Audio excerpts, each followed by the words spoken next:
चाळीसगावचा गळा दाबून पैसा काढणे ही तर माफियांची मोकळी राजवट आहे। गेल्या दिवसात चाळीसगावात जे घडलं त्यावर हा वाक्यप्रयोग अगदी तंतोतंत लागू होतो।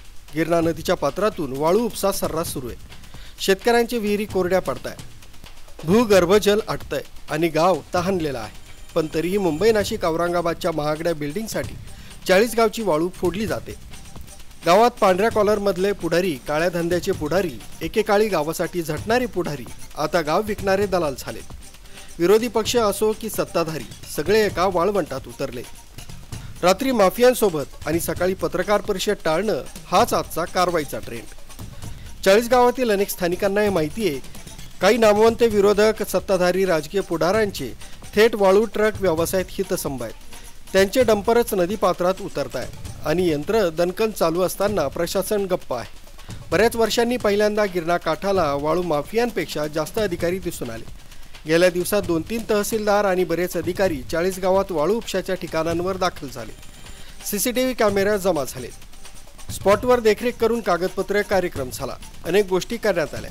दुपारी 2 वाजेपासून ते रात्री 1 वाजेपर्यंत कारवाई चालू होती। पण शेतकरी प्रश्न करता मीडिया बोलवले नाही, ना कोणतीही पत्रकार परिषद झाली नाही, कोणताही आकडा जाहीर झाला नाही। किती ओढी, किती डंपर, किती जेसीबी, कुणावर गुन्हा, कुणाची धरपकड, ही गोपनीयता कशासाठी? कोट्यवधी रुपयांच्या काळ्या धंद्यावर पडदा टाकण्यासाठी। जनतेला दाखवायचं पहा, आम्ही कारवाई केली। गिरणा कोरडी होते पण प्रशासनाचं तोंड ओलय। गिरणा माईनं आजवर चाळीसगावला कधीही पाण्याच्या दुष्काळात टाकलं नाही।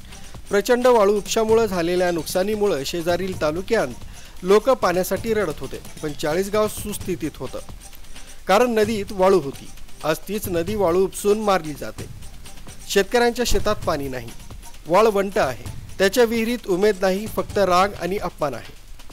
कारवाई झाली का? जर तुम्ही खरंच कारवाई केली असेल तर प्रेस रिलीज का नाही? जप्त मशिनरीची माहिती का नाही? गुन्हे दाखल झाल्याची अधिकृत नोंद कुठे? प्रशासन, जबाबदार पुढारी कुणीच बोलत नाही का? मग लोकांनी समजायचं काय? कारवाई झाली की फक्त भेटीगाठी? शेतकऱ्यांचा आवाज दाबला जातोय, मात्र ते गप्प बसणार नाही। शेतकरी वास्तव फक्त बातमी देत नाही, तो विचारतो, उघड करतो आणि लढतोही। दीपक जाम, चाळीसगाव स्पीड न्यूज, चाळीसगाव।